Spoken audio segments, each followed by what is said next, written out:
Bismillahirrahmanirrahim, kembali di channel Robi Delpis ya. Kali ini saya ingin memberikan analisa terkait perekonomian Indonesia, khususnya adalah pertumbuhan ekonomi ya. Pemerintah Republik Indonesia saat ini yang dipimpin oleh Pak Prabowo Subianto dan Gibran Rakabuming Raka itu menargetkan pertumbuhan ekonomi Indonesia pada saat tahun 2029 atau di akhir masa jabatannya sebesar 8% ya.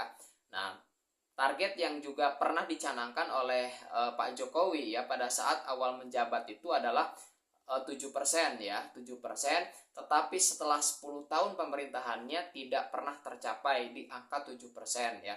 Kisaran terbesar itu kalau tidak salah sepanjang pemerintahan Pak Jokowi, pertumbuhan ekonomi itu adalah 5,2%. Itu pun jarang, rata-ratanya di kisaran 45% ke sini atau di bawah 5% ya. Nah, adapun target Pak Prabowo yang saat ini 8% ya tidak masalah sebagai satu target. Tetapi apakah mungkin itu tercapai dan bagaimana dengan kondisi yang ada saat ini ya. Pak Prabowo dalam 2-3 hari terakhir itu mengatakan bahwa kondisi ekonomi kita cukup baik ya, cukup tangguh, baik-baik saja gitu ya. Nah, ya intinya cukup baik gitu ya, kata Pak Prabowo. Itu berdasarkan laporan daripada para menteri, kata beliau bahwa kondisinya cukup banyak di banyak sektor gitu ya. Nah, kalau kita lihat angka pertumbuhan ekonomi Indonesia pada saat ini adalah 5,03% ya. Nah, dan inflasi yang di-highlight oleh Pak Prabowo sendiri itu adalah sebesar 2% ya.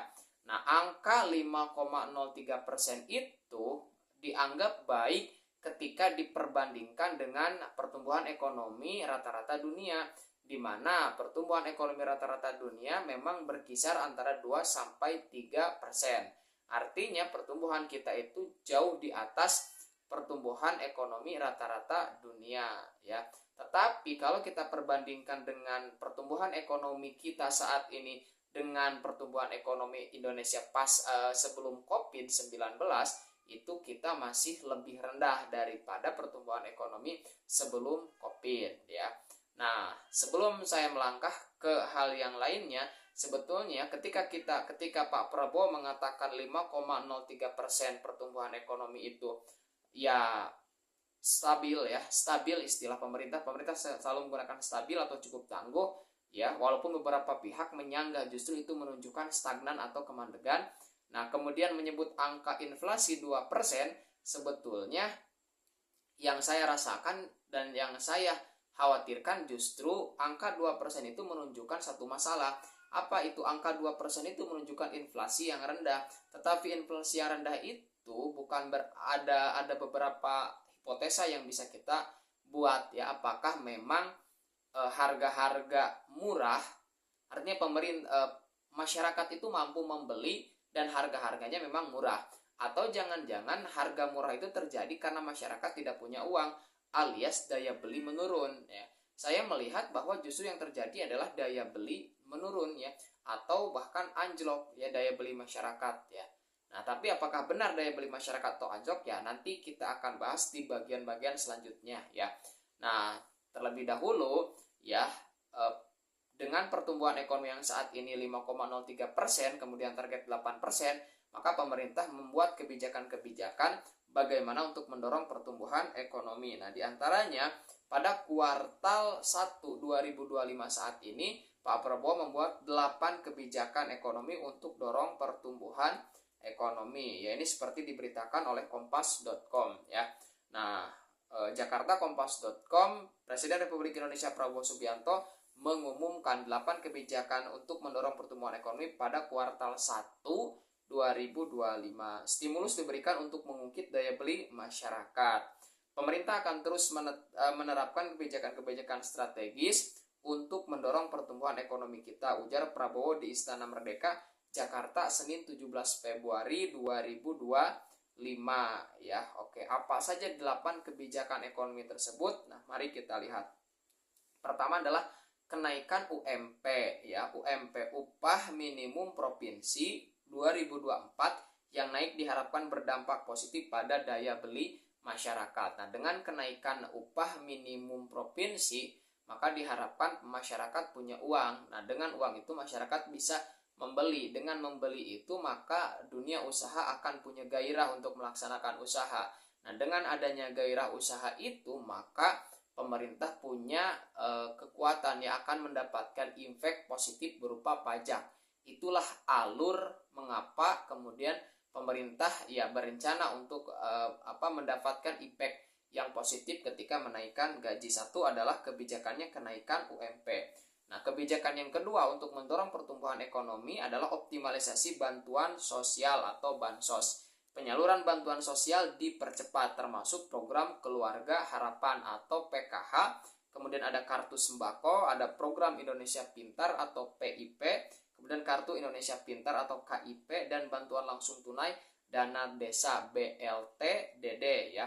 Nah, bantuan-bantuan sosial ini ya sejauh ini dan selama ini memang menjadi tanda petik ya senjata paling ampuh untuk mendorong, menstimulus daya beli masyarakat gitu ya. Ketika masyarakat diberi uang, apakah itu misalnya 600.000 per bulan atau bantuan lain, memang konsumsi masyarakat bergerak. Dan perlu disampaikan bahwa ya produk domestik bruto kita, yaitu pertumbuhan ekonomi kita itu kan didorong oleh konsumsi dengan angka 55 atau 53% ya. Artinya ketika konsumsi bermasalah, konsumsi kurang, nah maka itu kan akan menimbulkan ya kurang juga pada kontribusinya pada produk domestik bruto ya. Dan selama ini memang harus diakui KIP, PKH, dan beberapa bantuan sosial lainnya, nah itu yang menggerakkan ekonomi masyarakat. Tetapi perlu menjadi catatan bahwa bantuan sosial ini sifatnya jangka pendek. Artinya ketika bantuan sosial ini habis, maka ya ekonomi konsumsi masyarakat kembali ke titik nadir ya. Artinya mereka tidak lagi punya uang untuk itu. Kemudian yang ketiga ya, ini dari 8 kebijakan itu untuk mendorong pertumbuhan ekonomi itu adalah pencairan THR lebih cepat. Tunjangan hari raya atau THR bagi aparatur sipil negara atau ASN dan pekerja swasta akan dicairkan pada Maret 2025 ya. Oke, kemudian yang keempat, stimulus Ramadan Lebaran 2025. Pemerintah menyiapkan berbagai program seperti diskon tiket pesawat, diskon tarif tol, dan promo belanja Harbolnas 2025, Epic Sales 2025, serta Bina Diskon 2025.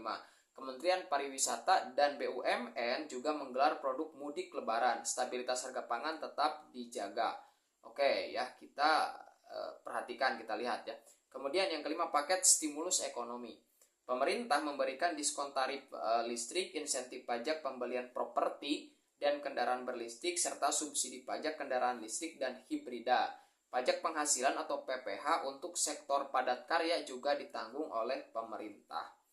Oke, itu. Kemudian kebijakan yang keenam ya, dari 8 kebijakan untuk mendorong pertumbuhan ekonomi itu yaitu program MBG ya, makan bergizi gratis. Program ini dioptimalkan untuk meningkatkan konsumsi gizi masyarakat. Nah, ini juga perlu dipahami ya oleh masyarakat kita bahwa program makan bergizi gratis ini adalah tujuannya untuk meningkatkan konsumsi gizi masyarakat ya.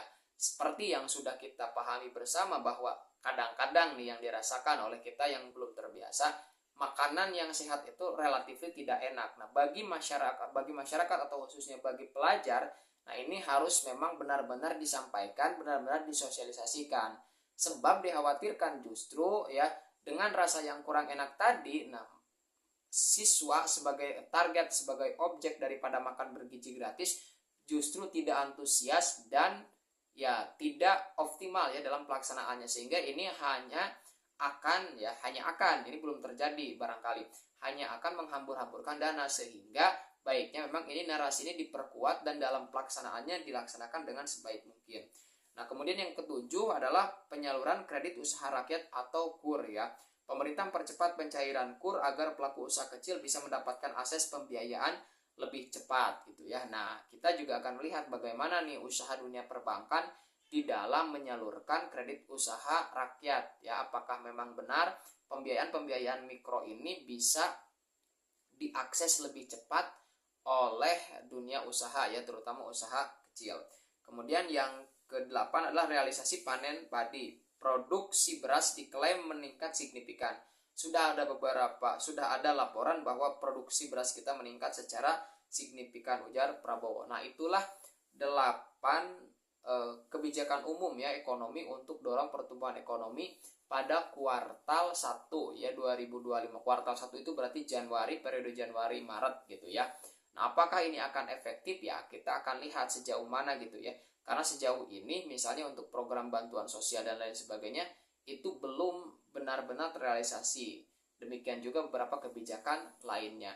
Tetapi hemat saya gitu ya, beberapa kebijakan yang saat ini hendak diambil oleh pemerintah, ya 8 kebijakan yang barusan kita sudah bahas itu, tidak ada program-program yang relatif baru secara strategis. Bahkan yang ada ya bentuknya itu hampir sama, bagaimana menstimulus daya beli dan konsumsi masyarakat. Ya, kalau diibaratkan misal makan bergizi gratis. Nah, itu kan tidak pada level meningkatkan kualitas sumber daya manusianya, tetapi lebih pada bagaimana memberikan makan. Jadi ilustrasikannya begini, ya. Apa yang dilakukan pemerintah selama ini? Apakah misalnya ilustrasinya memberikan pekerjaan supaya orang bisa bekerja dan mendapatkan penghasilan, atau diberi uang supaya orang itu bisa makan?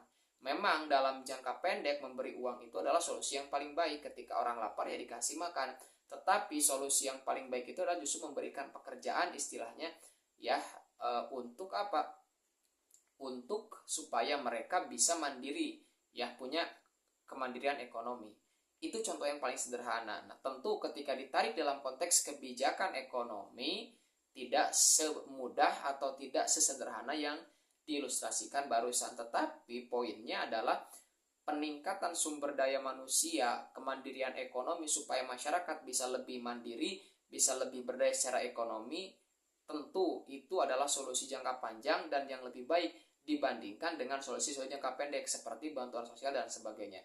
Bukan berarti bantuan sosial tidak diperlukan, jelas dalam segmen tertentu bantuan sosial itu wajib harus dilakukan, tetapi untuk kalangan tertentu sebaiknya ada hal-hal lain gitu ya, penciptaan lapangan kerja ataupun lain sebagainya. Nah, ini yang saya lihat belum sampai ke taraf itu. Sebagian masih sifatnya adalah obat sementara ya, kebijakan-kebijakan itu hanya berjangka pendek ya, seperti itu.